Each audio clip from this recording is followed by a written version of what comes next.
Welcome back to my channel. Radhe Radhe सभी को। कैसे हो आप सब? आशा करती हूँ आप सब बहुत अच्छे होंगे। एक बार फिर से स्वागत है प्यारे से नए व्लॉग में। तो फ्रेंड्स, जहाँ मैंने व्लॉग का जो एंड किया था ना, वहीं से मैं दूसरे व्लॉग की शुरुआत कर रही हूँ। तो ये मेरा व्लॉग दोपहर से शुरू हुआ है और अगले दिन की दोपहर में ही ख़त्म होगा। तो प्लीज़ आप व्लॉग को कंटिन्यू वॉच कीजिएगा। अगर आपको थोड़ा भी पसंद आए तो लाइक शेयर ज़रूर कीजिए, और अगर पहली बार चैनल पर आए हो तो चैनल को सब्सक्राइब ज़रूर कर लीजिए। तो देखिए, सारे काम दोपहर के हो गए थे। मशीन मैंने लगा के रखी हुई है, तो मशीन में कपड़े धुल रहे हैं। इतने मैंने सोचा कि खाना वगैरह खाने के बाद मैं अपनी जो वार्डरोब है उसको अच्छे से अरेंज कर लेती हूँ। मैंने पहले ही अपनी जो अलमीरा है दोनों, उनको अच्छे से साफ़ सुथरा व्यवस्थित कर दिया है। लेकिन जो मैंने मीशो से ऑर्गेनाइज़र मंगाया है ना, उनमें जो कपड़े मुझे सेट करके रखने थे, क्योंकि बहुत ही ज़्यादा अच्छे लगे मुझे। क्वालिटी तो उनकी ओके ओके थी, लेकिन मुझे बहुत ज़्यादा ज़रूरत थी उन चीज़ों की, तो इसलिए मैंने मंगाए हैं। और अब मुझे बस ये लग रहा था कि मैं जल्दी से है ना इनको अपनी अलमीरा में है जो सेट करके रख दूँ और इनमें सारी चीज़ें अरेंज कर दूँ। तो इसीलिए मैंने जो सारी शर्ट है ना उनको प्रेस कर लिया है। प्रेस करने से है ना बहुत अच्छे से ये व्यवस्थित हो जाएंगी और देखने में भी अच्छी लगेंगी, और जो अलमीरा है बिल्कुल भी मैसी नहीं लगेगी। तो यहाँ पर इतनी सारी शर्ट है और ये शर्ट ऑर्गेनाइज़र है, देखने में भी है ना अच्छी लगती है ये चीज़ें ऐसे अरेंज करके हम रखते हैं तो। और जो ये ऑर्गेनाइज़र है ना, इसमें सारी चीज़ें है ना विजिबल होती हैं, यानी कि जो भी हमें शर्ट यूज़ करनी है ना उसको हम आसानी से निकाल सकते हैं। तो जब हम प्रेस करके सारे कपड़ों को रखते हैं ना, तो अपने आप ही है ना जो वार्डरोब है ऑर्गेनाइज लगती है, और देखने में भी बहुत ही अच्छा लगता है। जब हम उसको खोलकर जब ओपन करते हैं ना, तब चीज़ें हमें अपने आप ही है ना अच्छी दिखाई देती है, सेट दिखाई देती है, और फिर है ना थोड़ी तसल्ली भी मिल जाती है। क्योंकि मेहनत तो लगती है इन चीज़ों को करने में, लेकिन समय समय पर अगर हम करें ना ऐसी चीज़ों को टाइम टू टाइम साफ़ और क्लीन करके चीज़ें रखते रहें ना, तो ज़्यादा हमें मेहनत भी नहीं करनी पड़ती है। तो यहाँ पर देखिए, इन दोनों ऑर्गेनाइज़र में जो मैंने शर्ट रख दी है और एक में रख दी है मैंने पैंट वगैरह सारी, और जो दो और बचे थे उनमें मैंने रोज़ की टी शर्ट है, जो कि अब गर्मी का सीज़न आ गया है ना, तो मैंने सारी टी शर्ट वगैरह बच्चों की, हस्बैंड की निकाल दी है। तो लोअर टी शर्ट वगैरह सारी मैंने इनमें अरेंज कर दी है। तो चलिए अब आपको दिखाती हूँ कि मैंने जो वार्डरोब में इनको इस तरीके से अरेंज किया है। अब आप देख सकते हो मेरी जो वार्डरोब है उसका बिल्कुल लुक चेंज हो गया है। पहले तो सारा है ना पूरा स्पेस भरा हुआ था, लेकिन इनको रखने के बाद में काफ़ी ज़्यादा स्पेस भी मिल गया है, और बिल्कुल भी है ना फैला हुआ सा कुछ भी नहीं लग रहा है। सारी चीज़ें अपनी जगह पर सेट हो गई है। तो आप लोग भी ज़रूर बताइएगा कि ये चीज़ें आपको ये ऑर्गेनाइज़र आपको कैसे लगे। अगर आपको पसंद आ रहे हैं तो मैं आपको डिस्क्रिप्शन में लिंक दे दूँगी, आप वहाँ से इनको बाय कर सकते हो। तो फ्रेंड्स, मुझे इन चीज़ों की बहुत ही ज़्यादा ज़रूरत लगती है, और ऐसी चीज़ें जो कि हमारे काम को आसान बना दे, वो चीज़ तो मैं ज़रूर यूज़ करती हूँ और मंगाती हूँ। तो इसलिए मैंने कम प्राइस में ये बहुत ही अच्छे से ऑर्गेनाइज़र मंगा लिए हैं, जिससे कि मेरे डेली के काम में है ना बहुत ही ज़्यादा राहत मिल जाएगी। डेली है ना बच्चे जो कपड़े फैला देते हैं, तो क्या होता है ना कि बार बार उनको फोल्ड करना पड़ता है, हफ्ते में जो उनकी क्लीनिंग करनी पड़ती है, चाहे हम कितनी अच्छी तरीके से सारी चीज़ें सेट कर दें। तो इसीलिए मैंने इन चीज़ों को बाय किया है, और वो देखने में भी बहुत ही अच्छी लग रही हैं, और फिर मेरी टेंशन भी बिल्कुल ख़त्म हो गई है। तो अब यहाँ पर मैंने अलमीरा जो सेट कर दी है पूरी अच्छे से, सारी चीज़ें मैंने दोबारा से फोल्ड करके रखे हैं, प्रेस करके रखे हैं जिनको प्रेस की ज़रूरत थी, ताकि है ना अब मुझे रोज़ रोज़ प्रेस करने की ज़रूरत नहीं पड़ेगी। जब हम पहले ही सारी चीज़ों को प्रेस करके अच्छे से रख देते हैं ना, तब जैसे यूज़ करते हैं बच्चे भी, हस्बैंड भी, तो रोज़ हम प्रेस लेके बैठ जाते हैं, तो वो हमारा काम है जो कम हो जाएगा। और प्रेस करने से है ना सारी चीज़ें अरेंज भी लगती है और देखने में भी बहुत ही ज़्यादा सुंदर लगती है। तो इसलिए मैंने है ना टाइम निकाल कर ये काम भी निपटा दिया है, और काफ़ी टाइम लग गया था मुझे, कम से कम 1-2 घंटे के करीब हो गया था इन चीज़ों को अरेंज करने में, क्योंकि प्रेस करने में ज़्यादा टाइम जाता है। लेकिन मैंने अपना मन बना के रखा हुआ था कि मुझे ये काम निपटाना है, तो इसीलिए मशीन का काम भी होता रहा। तो शाम हो गई है मुझे, और शाम के ना 6:30 बज रहे हैं। तो अलमीरा को सेट करने के बाद में, और यहाँ पर मैंने पाइप लगा दिया था, मशीन में कपड़े धुल रहे थे। तो आज मैंने है ना बैठ के जो आराम से जो मैं निकालती हूँ ना कपड़ों को खंगाल के, वो नहीं किया है। मशीन में ही पाइप लगाने के साथ साथ मैंने मशीन में ही कपड़े निकाल दिए थे और साथ के साथ मैंने ड्रायर भी कर लिए। तो देखिए सुबह से मेरा कंटिन्यू व्लॉग चल रहा था और मुझे रात हो गई है, लेकिन बहुत सारे काम मैंने निपटा लिए। पूरे घर को साफ सुथरा कर दिया, चमका दिया, अच्छे से व्यवस्थित कर दिया। अलमीरा वगैरह भी अपनी तरीके से जैसे मुझे पसंद थी उसी तरीके से मैंने सेट कर दी। तो अपने तरीके से मैंने सारे काम है जो आज ही के दिन पूरे ख़त्म कर दिए हैं। और उसके बाद कपड़े वगैरह भी धुल गए हैं, तो मशीन वगैरह साफ़ करने के बाद में अच्छी तरीके से मैंने वाइपर लगा दिया है आंगन में। और उसके बाद मैं कर रही हूँ अब डिनर की तैयारी। तो मुझे बनाने थे आलू मटर के चावल, यानी कि पुलाव बनाना था। तो मैंने मटर छील के रख दी थी और उसके बाद में देखिए थोड़ा सा टाइम लेट स्टार्ट किया था मैंने, क्योंकि है ना जो चावल वगैरह तो जल्दी बन जाते हैं, सब्ज़ी नहीं बनानी थी और रोटी 2-4 रोटी बनानी थी। तो बस मैंने ना इसलिए 7:30 या 8 बजे के करीब है जो चावल बनाना स्टार्ट किया और मटर छील के रख ली थी। और ये देखिए आलू मटर के बढ़िया से चावल मेरे तैयार हो जाएंगे।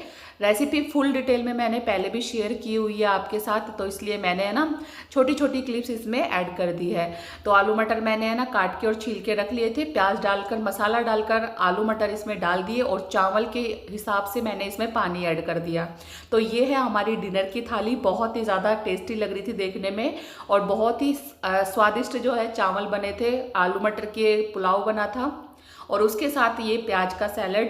तो आ जाइए आप लोग भी डिनर कर लीजिए। तो फ्रेंड्स डिनर करने के बाद अब मैं आपको मिल रही हूँ अगली सुबह। तो सबसे पहले आप लोग भगवान जी के दर्शन कर लीजिए और राधे राधे सभी को गुड मॉर्निंग। कैसे हो आप सब? तो फ्रेंड्स सुबह मैंने अपने सुबह के काम जो ख़त्म कर लिए, बच्चे स्कूल जा चुके हैं, उसके बाद नहा धोकर मैंने पूजा कर ली, आरती कर ली, भगवान जी के दर्शन कर लिए हैं और फिर आ गई हूँ सीधा किचन में। किचन को साफ़ करने के बाद मैंने इसमें चाय बनने के लिए रख दी थी और चाय मेरी अच्छे से उबल गई है।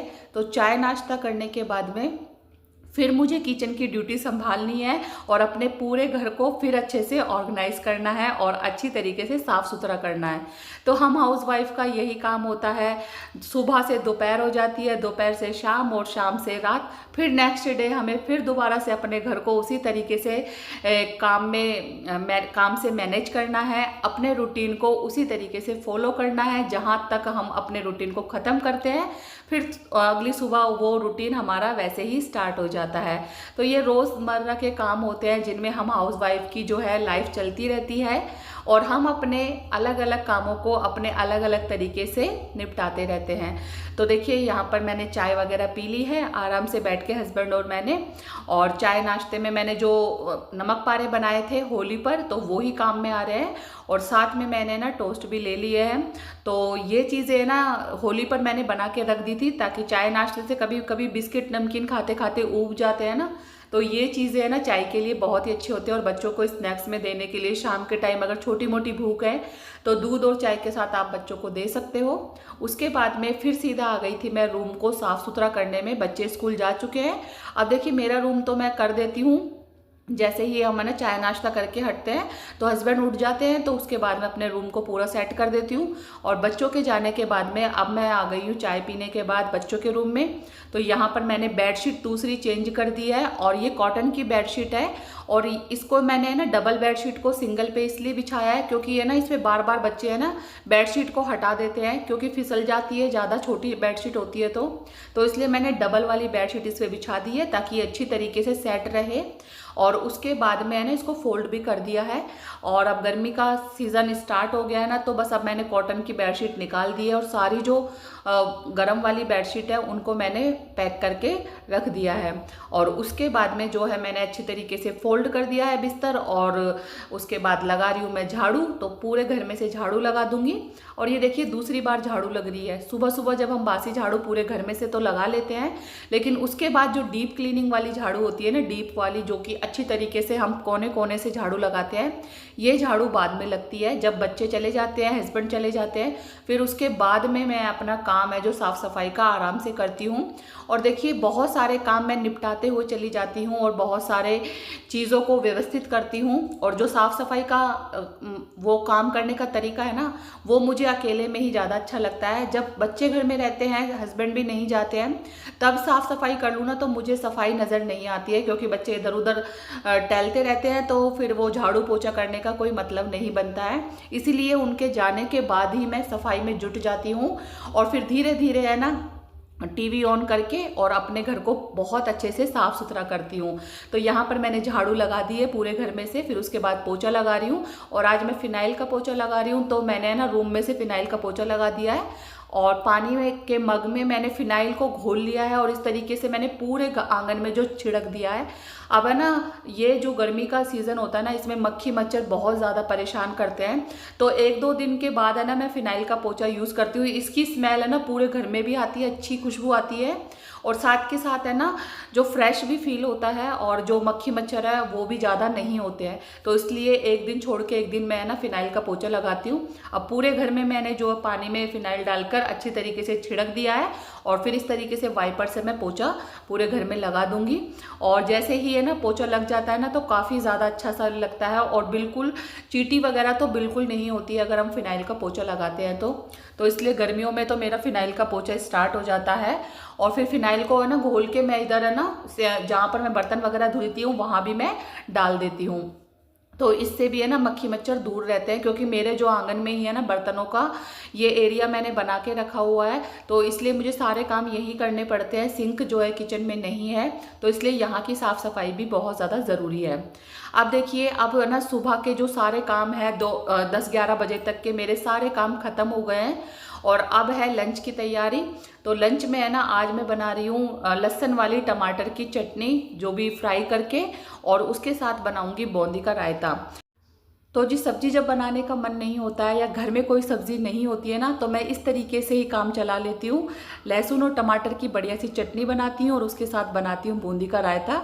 एक घड़ी बच्चे है ना जो सब्जी के लिए हाँ नहीं करेंगे, बल्कि चटनी को देखकर वो ज़रूर से ज़रूर हाँ कर देंगे। सब्जी को अवॉइड कर देते हैं, लेकिन चटनी उन्हें बहुत ज़्यादा पसंद है इस तरीके से, और जो उसके साथ रायता हो तो बच्चों को और हस्बैंड को काफ़ी ज़्यादा पसंद आता है। तो इसलिए मेरे घर में चटनी और ये चीज़ें ज़रूर ज़्यादा बनती है। और जब मेरी टेंशन भी ख़त्म हो जाती है, जब सब्ज़ी नहीं होती है, तो मैं इस तरीके से ही फटाफट से ना लंच की तैयारी कर देती हूँ। और फिर उसके बाद में देखिए चटनी में मैंने जो है तड़का लगा दिया और सिंपल सी चटनी बनाई है मैंने। लहसुन टमाटर हरी मिर्च वगैरह डालकर इसमें मसाले डाल दिए, हींग डाल दिया और इसको मिक्सी में पीस लिया है। और उसके साथ मैंने गरम तेल में जो है इसको फ्राई कर लिया है। धीरे धीरे गैस पर ये बनती रहेगी, पक जाएगी तो इसका ऑयल सेपरेट हो जाएगा। फिर उसके बाद मैं गैस की फ्लेम को बंद कर दूंगी। अब मैं साथ के साथ बना रही हूँ बूंदी का रायता। तो सर्दियों में दही जमाना स्टार्ट हो गया है, सुबह शाम सबको दही चाहिए होती है, चाहे वो रायते की हो फिर या मीठी दही हो। तो मैं खीरे का, बूंदी का, प्याज का ये रायता रोज़ ही बनाऊंगी। और देखिए सब्जी चाहे हम कितनी भी अच्छी बना लें, लेकिन गर्मियों के मौसम में रायता साथ हो ना तभी खाने में मज़ा आता है। और यहाँ पर देखिए धीरे धीरे जो है इस चटनी मेरी बहुत ही बढ़िया से पक गई है और साथ के साथ है जो मेरा रायता भी तैयार हो गया है। तो दोपहर की ये सिंपल सी तैयारी मैंने कर ली है लंच की। तो फ्रेंड्स ये मेरा जो व्लॉग है ना कल दोपहर से स्टार्ट था और अगली दोपहर हो गई है। सुबह मैंने जल्दी से उठकर सारे काम ख़त्म कर लिए और अब ये दोपहर का टाइम है। 11 बजे मैंने लंच की तैयारी शुरू कर दी है। तो 11 बजे से स्टार्ट करके 11:30 पौने 12 बजे तक मेरे जो है किचन के भी सारे काम ख़त्म हो जाएंगे। और इस तरीके से देखिए मैं कामों को अपने तरीके से A to Z काम सही समय पर ख़त्म करती हूँ। टाइम से ही शुरू होते हैं काम और टाइम पर ही ख़त्म हो जाते हैं हम हाउसवाइफ के। तो जो घर की मेहनत के काम है, जिम्मेदारी है, सुकून भरी ज़िंदगी है, उसको अगर मेंटेन करना है, अगर उसको आपको सही से चलाना है, तो बस आप अपनी आदतों को चेंज कीजिए, अपने रूटीन को अच्छे से बढ़िया से फॉलो कीजिए और फिर देखिए आपके काम है जो बहुत ही ज़्यादा समय पर ख़त्म होंगे और आपके पास बहुत सारा टाइम भी बच जाएगा। तो फ्रेंड्स आई होप आपको आज का व्लॉग पसंद आया होगा। अगर पसंद आए तो एक लाइक तो ज़रूर बनता है और अगर फर्स्ट टाइम मेरे व्लॉग को देख रहे हो तो ज़रूर से ज़रूर सब्सक्राइब कर लीजिए। इस व्लॉग को यहीं पर एंड करती हूँ और मिलती हूँ मैं नेक्स्ट व्लॉग में। तब तक के लिए बाय बाय।